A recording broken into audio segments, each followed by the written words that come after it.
Assalamualaikum dan salam sejahtera. Ini agenda awani sempena lawatan kerja Perdana Menteri ke sesi ke-78 Perhimpunan Agong Bangsa-Bangsa Bersatu di New York, Amerika Syarikat.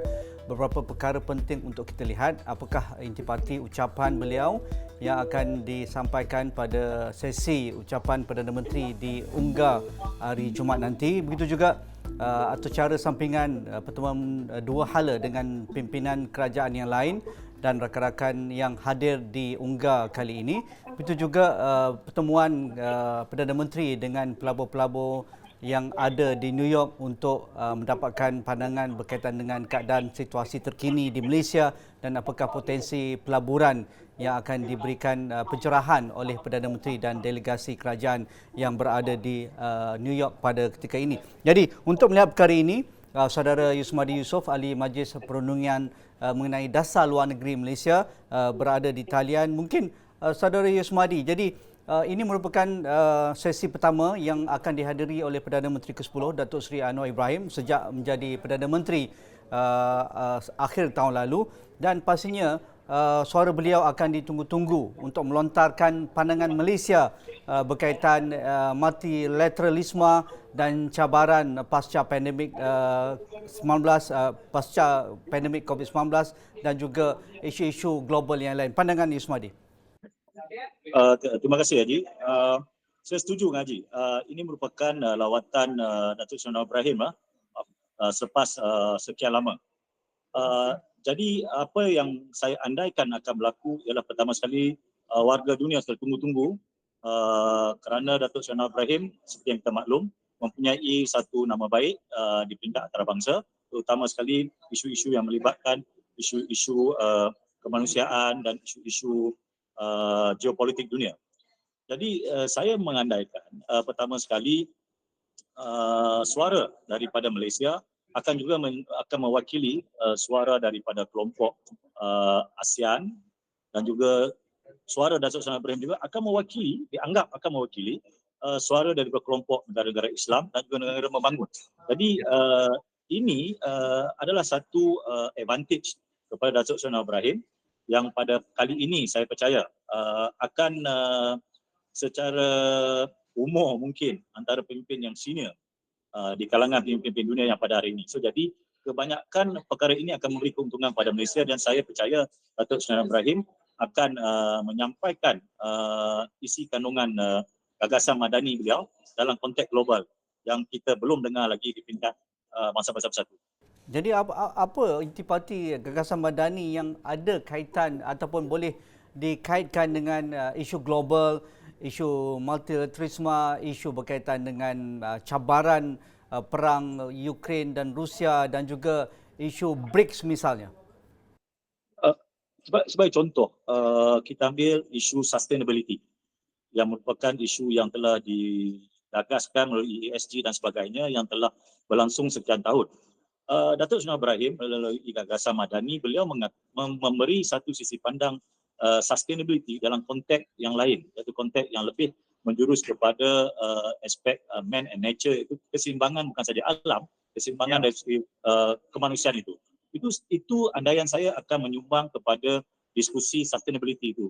Madani juga mengangkat isu trust, isu kepercayaan, yang mana saya rasa hari-hari ini dunia melihat ketidakpercayaan terhadap negara, tetapi kepercayaan kepada manusia itu lebih. Jadi saya percaya pendekatan yang akan dibawa, pendekatan nilai yang saya tahu dalam retorik Datuk Seri Anwar Ibrahim itu mampu insya-Allah akan memberi sisi pandang di dalam membina kepercayaan yang terhadap kepercayaan dipanggil sebagai trust deficit. Mengenai isu perang, saya percaya apa yang dicuba diangkat oleh Datuk Seri Anwar Ibrahim selama ini mengenai isu kita panggil isu kedaulatan. Contoh, beliau jelas perang Rusia terhadap Ukraine adalah satu perkara yang salah kerana ia telah melanggar kedaulatan negara. Itu kalau kita lihat statement beliau konsisten semenjak beliau menjadi ahli parlimen. Datuk Seri Anwar Ibrahim juga akan mampu dilihat sebagai orang yang mempromosikan keamanan, peace. Dan saya percaya hari ini dunia memerlukan pemimpin-pemimpin yang bukan sahaja bersifat taking side tanpa memikirkan keamanan dunia. Dan saya percaya itu akan menjadi tema utama Datuk Seri Anwar Ibrahim pada pandangan saya. Khusus berkaitan dengan isu Palestin dan juga isu Myanmar, adakah itu juga akan diangkat sebagai tema ataupun intipati penting yang akan ditunggu-tunggu oleh dunia, apa yang akan disampaikan oleh Datuk Seri Anwar Ibrahim? Saya percaya dia akan diangkat kerana saya melihat dari segi konsistensi isu itu diangkat bukan saja di peringkat Malaysia, di dalam domestik, dia juga angkat di peringkat ASEAN dan baru-baru ini juga di persidangan di China beliau mengangkat, dan malah yang perlu kita banggakan, Malaysia adalah satu-satunya yang mengangkat isu ketidakadilan di Palestin di ASEAN Summit, dan malah ianya telah menarik perhatian kuasa dunia seperti Amerika dan juga kuasa dunia seperti China. Dan saya percaya dengan dokongan dan suara-suara lain yang akan menyokong, pada pandangan saya, suara daripada Turki, Erdogan dan sebagainya, saya percaya isu seperti Palestin dan Myanmar ini, ketidakadilan kepada kelompok Rohingya dan sebagainya ini akan menjadi isu perhatian dunia. Ya, ia terkait dengan isu hak asasi manusia, isu kedaulatan memberikan hak kepada mereka kelompok minoriti yang tertindas, dan ini mempunyai persamaan dengan perjuangan Datuk Seri Anwar sejak dahulu lagi, sejak beliau berada di barisan kepimpinan ketika menjadi timbalan Perdana Menteri dan selepas itu beliau disingkirkan. Adakah ini yang akan dilihat konsistensi pendirian Datuk Seri Anwar berkaitan dengan isu hak asasi, perjuangan membebaskan mereka yang tertindas, pro-demokrasi dan sebagainya? Saya percaya itu adalah tema-tema yang selalu diangkat oleh Datuk Seri Anwar Ibrahim. Cumanya kali ini ia agak sedikit saya rasa menjadi beban yang berat kerana tak ramai pemimpin-pemimpin dunia yang akan mengangkat isu-isu itu, terutama di pentas-pentas dunia. Saya percaya dengan pengalaman Datuk Seri Anwar Ibrahim ada, dan yang lebih penting penerimaan, acceptance, dan malah tidak keterlaluan saya katakan ramai mereka tertunggu-tunggu untuk agenda itu diangkat oleh Datuk Seri Anwar Ibrahim, kerana untuk satu isu itu diangkat, Haji, dia memerlukan credibility. Ya. Tak semua orang mampu mengangkat. Ada setengah orang dia hanya isu ekonomi, ada setengah orang isu climate change. Tetapi untuk mengangkat isu-isu hak asasi manusia, isu-isu ketidakadilan dunia, itu memerlukan satu credibility yang tinggi. Dan saya percaya Anwar Ibrahim mampu, kerana apa yang kita lihat selama ini, ketika mana di ASEAN Summit, lebih mudah untuk Malaysia mengangkat isu ekonomi. Tetapi beliau tidak melupakan isu ketidakadilan kepada masyarakat lemah. Ya, apa sebenarnya yang mereka tunggu-tunggu sebenarnya, apa dari insight yang yang boleh dikongsikan oleh saudara Ismadi dengan rakan-rakan dari NGO dunia dan juga rakan-rakan dari luar negara? Kerana kita tahu juga isu dalaman juga mempengaruhi bagaimana corak pentadbiran kerajaan perpaduan ini. Kerana kerajaan perpaduan ini bukan hanya berdiri sendiri dengan Pakatan Harapan, tetapi gabungan dari pelbagai parti termasuk musuh politik beliau sendiri, iaitu UMNO Barisan Nasional sejak sekian lama, rakan-rakan GRS dan juga GPS. Jadi ini memerlukan satu tekad untuk mengangkat isu yang sama, tetapi dalam ruang model yang mungkin sedikit berbeza untuk memastikan isu domestik dapat dijalankan dengan baik, dapat diteruskan dengan baik, tetapi dalam masa yang sama suara Malaysia lantang apa yang diperjuangkan oleh Datuk Seri Anwar Ibrahim sejak sekian lama. Haji, antara isu yang saya sendiri mengetahui dan perkara itu diharapkan Datuk Seri Anwar mengangkat, itu isu Islamofobia, isu kita panggil pasca September 11, yang mana telah menghantui negara-negara Islam sehingga hari ini. Dan Datuk Seri Anwar Ibrahim kita pun tahu, seawal beliau menjadi Perdana Menteri, perkara yang diangkat dan persidangan yang diadakan di Perjalanan isu Islamofobia. Dan saya juga difahamkan sepatutnya perkara tersebut dianjurkan yang kedua kalinya. Dan saya percaya isu-isu seperti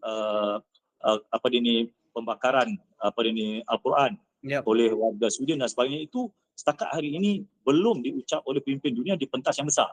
Kebanyakan berucap isu-isu tersebut di ruang masing-masing. Saya percaya ruang di masa-masa besar itu adalah ruang yang besar. Jadi saya rasa isu-isu Islamofobia itu perlu diangkat. Yang kedua juga isu-isu mengenai kesenjangan, ketidakadilan yang berlaku terhadap negara-negara yang terpaksa melalui beban pasca COVID. Jadi saya melihat Datuk Seri Ibrahim mampu untuk menjadi suara kepada negara-negara yang dibebani tersebut. Dengan pengalaman beliau di World Bank, di IMF dan sebagainya, yang mana beliau dulu juga lakukan menghapuskan hutang-hutang kepada negara-negara yang miskin. Jadi saya percaya mungkin pada pandangan saya Datuk Seri Ibrahim akan menggagaskan satu perkara yang bagaimana dunia yang baru ini memerlukan satu tata kelola yang lebih adil. Kerana hari ini kita lihat ketidakadilan itu berlaku terutama negara-negara yang kecil dan mereka tidak punya suara. Sebab itu saya melihat aja contoh di perang Ukraine dan Rusia ini. Kita Malaysia sehingga hari ini sangat tuntas tidak memihak pada mana-mana. Tidak memihak. Itu lebih penting. Walaupun kita dan ASEAN selalu diasak untuk memihak. Itu bagi saya satu kekuatan yang dan beliau sentiasa menegaskan bahawa Zofan neutrality itu perlu digagaskan semula. Itu untuk mengatakan itu, Haji, bukan senang kerana untuk melihat keuntungan ekonomi lebih baik kita memihak kepada China, memihak kepada Amerika dan sebagainya. Malah saya lihat perkara tersebut tidak mampu menjadi tarikan kepada Anwar Ibrahim secara real politik. Malah beliau konsisten dengan isu keadilan dunia.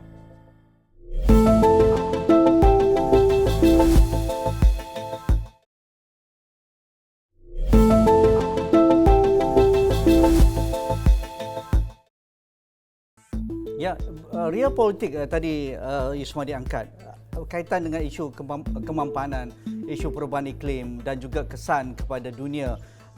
Ia pastinya menjadi tema juga pada hari ini. Tetapi dunia berhadapan dengan pelbagai isu bagi negara-negara membangun, negara-negara miskin untuk menyahut cabaran berkaitan dengan perubahan iklim. Ia memerlukan pelaburan yang amat besar. Bagi negara-negara kaya dan Eropah mungkin mereka tak ada masalah, dan sebab itu kesan ini datang begitu dominan dari negara-negara maju dan negara-negara Eropah seperti Amerika Syarikat dan United Kingdom. Tetapi kita tahu juga bagi ketua-ketua negara yang berani mengangkat isu ini seperti Malaysia misalnya, wajar diberikan suatu kekuatan insentif kerana negeri-negeri yang vulnerable ataupun yang lemah ini, kita lihat apa yang berlaku di Afrika, perang-perang di Niger, di Chad dan juga Gabon misalnya, pemberontakan berlaku dengan isu kos harga hidup dan inflasi dan sebagainya. Ini cabarannya, Yusmadi. Itu kita lihat di peringkat rantau. Antara perkara yang bagi saya yang memeranjatkan orang, Datuk Seri Ibrahim mengangkat agenda perlunya Asia Monetary Fund. Kerana perkara itu memerlukan satu keberanian. Kerana perkara itu ialah perkara yang akan mendapat reaksi daripada negara-negara luar, terutama yang bukan di rantau ini. Kerana dia akan membentuk satu pengaruh baru apabila mendapat dukungan ekonomi. So, apa yang Haji ketengahan tadi, saya percaya Datuk Seri Ibrahim mempunyai pandangan terutama sekali bagaimana untuk negara-negara yang tidak sama dengan negara-negara maju yang lain, terutama dalam menyantuni tata kelola dunia macam isu climate change dan sebagainya. So jadi saya melihat tema yang selalu dibawa Dr. Seri Ibrahim itu ialah bagaimana tata kelola dunia juga perlu membantu negara-negara yang lemah, terutama dari segi aspek ekonomi ya. Sebab itu saya melihat Haji, agenda yang nak diangkat oleh Dr. Seri Ibrahim ini perlu mendapat dokongan oleh warga dunia. Dan antara perkara yang saya rasa yang paling mudah ialah untuk beliau mengangkat isu, contohnya bagaimana hari ini dunia bukan lagi unipolar, dunia bukan lagi di monopoli oleh mana-mana kita panggil order dunia. Dan saya percaya kalaulah hari ini kita melihat lebih ke dalam lagi, masing-masing mempunyai peluang untuk mengangkat satu gagasan besar dunia. Tapi persoalan hari ini, realistikkah kita sebagai sebuah negara kecil? Ya? Kadang-kadang saya selalu beritahu kepada teman-teman, kita mengharap sesuatu kepada Anwar Ibrahim, mengharap sesuatu kepada Malaysia, tetapi kita juga seperti Haji katakan tadi, adalah secara domestiknya kita sebuah negara yang kecil. Sebab itu bagi saya, perkara yang lebih penting adalah Datuk Seri Anwar Ibrahim hari ini untuk mengangkat agenda yang bersesuaian dengan Malaysia. Apa agenda bersesuaian pada Malaysia? Pada pertama sekali, Malaysia tidak akan selamat kalau rantau ASEAN ini akan menjadi isu yang akan mendapat reaksi. Itu soalannya. Yang di peringkat kebetulan saya ada pengalaman sekali di Bangsa Bersatu, nak menjadikan isu itu ialah isu yang become shared vision. It's not easy. Itu cabarannya. Menarik. Dan kita tahu jadual Datuk Seri Anwar Ibrahim amat padat di New York, dan ada kabar-kabar kita akan melihat pertemuan dua hala dengan banyak pemimpin. Jadi adakah ini sebenarnya ruang bagaimana Malaysia dan suara Datuk Seri Anwar Ibrahim boleh ada acceptance di kalangan rakan-rakan dan pertemuan untuk meningkatkan hubungan dua hala berbentuk diplomatik dan juga berbentuk ekonomi dapat dijalinkan lebih banyak lagi dengan pertemuan di New York? Jujur saya dah kaji, kadang-kadang berdasarkan pengalaman saya, pertemuan yang secara dipanggil side meeting itu sebenarnya kadang-kadang lebih penting daripada meeting utama. Ini pengalaman. Sebab kadang-kadang pertemuan yang secara dekat itu akan lebih bersifat jujur, lebih terbuka, dan kadang-kadang lebih bersifat mutual interest. Padahal di sebentar-bentar besar itu kadang kita bercakap terlalu perkara yang terlalu broad, terlalu umum. Sebab itu saya percaya pertemuan-pertemuan dua hala yang bersifat side meeting itu sangat menguntungkan, dan saya difahamkan juga banyak permintaan-permintaan daripada negara-negara penting. Tapi yang menarik juga, Haji, ini pengalaman saya sendiri, dan sehingga hari ini side meeting yang diminta tu bukan oleh warga kita panggil Malaysia sahaja. Masyarakat Islam di Amerika, masyarakat Islam di New York dan sebagainya, masing-masing mau membuat pertemuan. Dan sebab itu salah satu program yang agak unik, Datuk Seri Ibrahim akan membaca khutbah di New York. Dan saya kebetulan pernah mengikuti beliau ke Toronto dan ke Amerika. Memang beliau sentiasa paling tidak pun akan memberi tazkirah ataupun kita panggil satu ceramah agama pendek. Bayangkan, cuma tak semua perkara kita wawarkan.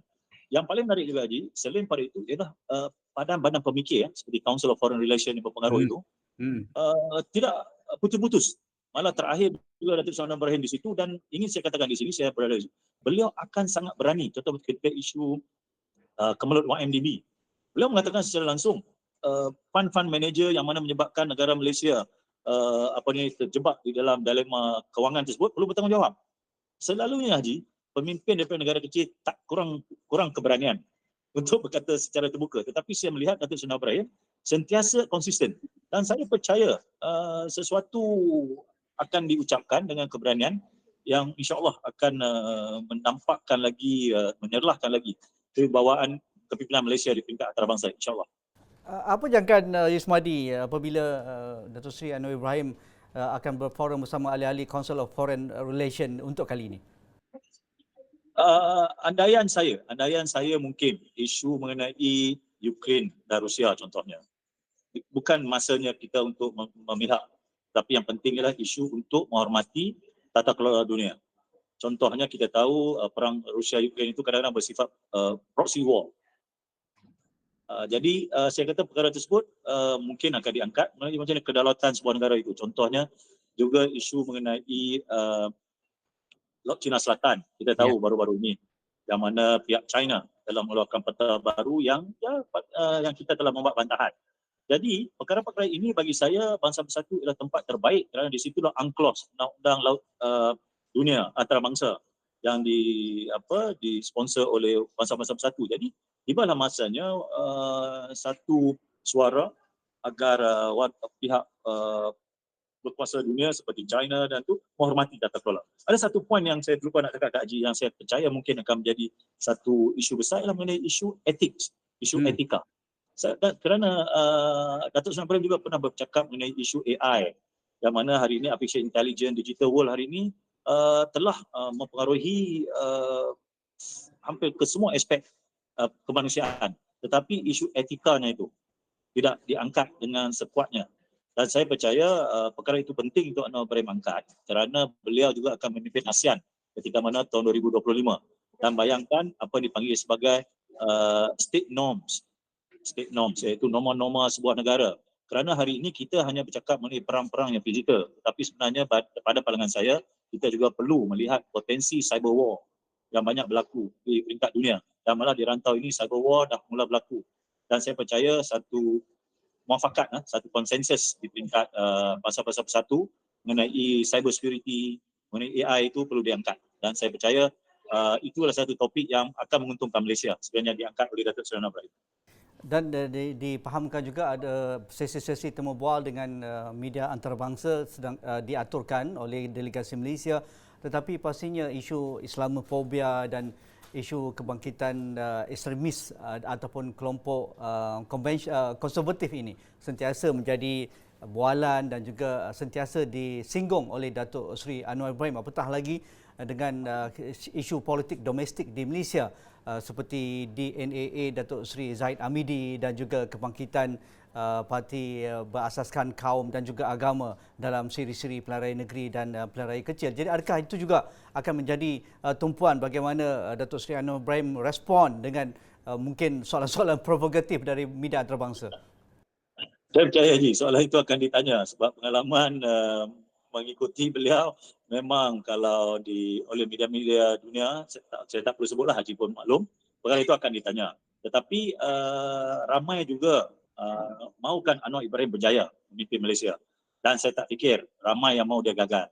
Kerana bagi saya soalan-soalan itu wajar ditanya, tetapi akhir sekali saya melihat semuanya mahu Anwar Ibrahim berjaya untuk memimpin Malaysia, kerana kejayaan Malaysia itu akan menyumbang kepada suara di dunia dan mewakili banyak pihak. Dan saya sendiri tahu request ataupun permintaan oleh media-media utama, baik kecil, baik sederhana, besar, sangat banyak. Dan saya kadang-kadang saya kasihan kepada Datuk Anwar Ibrahim kerana kita pun tahu jadualnya sangat padat. Malah semalam di Parlimen telah mendapat satu tantangan yang hebat dan terus mau berangkat ke New York. So, jadi saya fikir apa yang berlaku di Malaysia pada hari ini bagi saya akan menjadi soalan oleh pihak media. Dan apa yang saya juga menarik perhatian Haji dan pendengar, hari ini rakyat Malaysia perlu tahu bahawa pemimpin yang mereka pilih hari ini sebagai Perdana Menteri mereka adalah pemimpin yang bukan sahaja diharap oleh warga Malaysia, tapi diharap oleh warga dunia. Itu satu perkara yang saya kata kita perlu banggakan. Tetapi bayangkan kalau beliau berjaya ya, dan dipercayai oleh warga dunia, saya percaya manfaatnya akan dapat oleh rakyat Malaysia secara Dan amnya.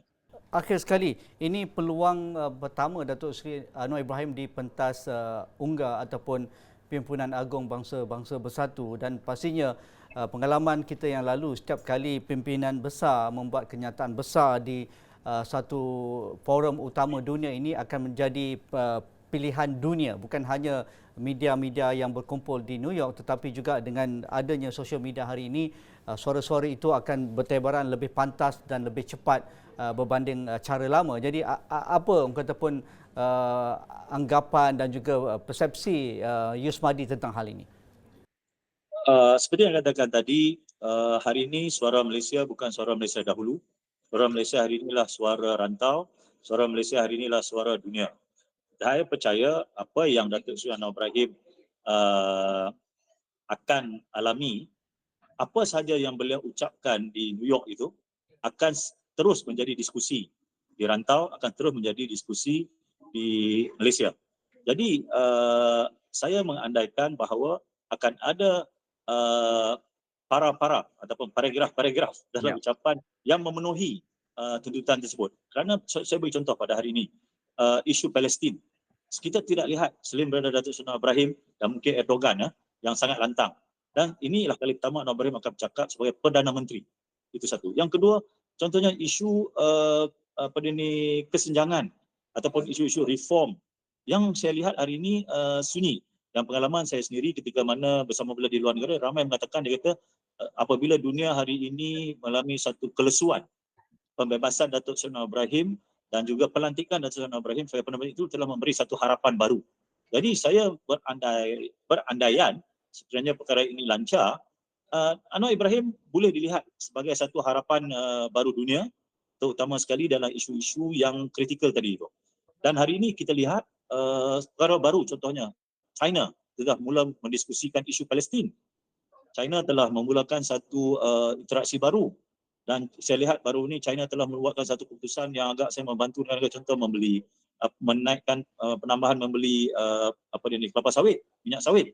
So hari ini saya melihat apa yang mungkin akan kita lihat di Barisan Bersatu nanti ialah satu gesaan terhadap dunia yang lebih adil. Dunia yang lebih adil, terutama kepada negara-negara kecil.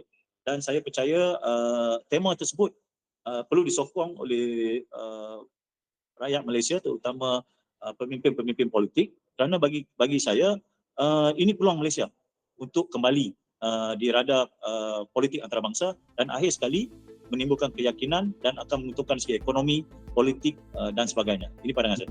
Terima kasih Saudara Yusmadi Yusof, Ahli Majlis Perundingan mengenai Dasar Luar Negeri, atas analisis berkaitan lawatan kerja Datuk Seri Anwar Ibrahim dan juga bakal berucap di Perhimpunan Agong Bangsa Bersatu pada Jumaat nanti. Sekian agenda Wani malam ini. Assalamualaikum. InsyaAllah kita jumpa lagi.